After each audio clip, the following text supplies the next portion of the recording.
గారు అన్నట్టు ఎప్పుడు మీరు పొలిటికల్ మెగా పవర్ స్టార్ అవ్వబోతున్నారు? మీరు మీరు మీరు ఆ వీడియో చూస్తే కేటీఆర్ గారికి ఇమ్మీడియట్గా దండం పెట్టారు. ఇంకో మాట అడిగాను నేను, కేటీఆర్ గారు మిమ్మల్ని ఎప్పుడు యాక్టింగ్ చేయమని చెప్పలేదు, మీరు అలాగే నన్ను కూడా పొలిటీషియన్ అవ్వమని చెప్పకండి అంటే ఆ లక్షణాలు కనిపిస్తున్నాయి అని అన్నారు కదా. Not really. అవుట్ ఆఫ్ చాలా మంది యాక్టర్స్ మంచి స్పీచ్లు ఇస్తారు. మన ఇండస్ట్రీలో ఎంతోమంది ఉంటారు. స్పీచ్ ఇచ్చే ప్రతి యాక్టర్ పొలిటీషియన్ అవ్వకూడదు. దానికి ఒక చాలా రెస్పాన్సిబిలిటీ కావాలి. అంత రెస్పాన్సిబిలిటీ, అంత నాలెడ్జ్ నాకైతే అస్సలు లేదు. సో నియర్ ఫ్యూచర్లో అయితే అసలు లేదు, నాట్ అట్ ఆల్.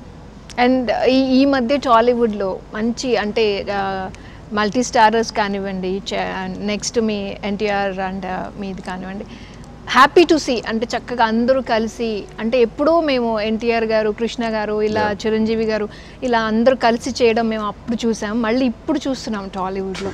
ఈ ట్రెండ్ చాలా హ్యాపీగా ఉంది. అండ్ మీరు ఎలా అనిపిస్తుంది? మీకు I give this credit to the directors mostly.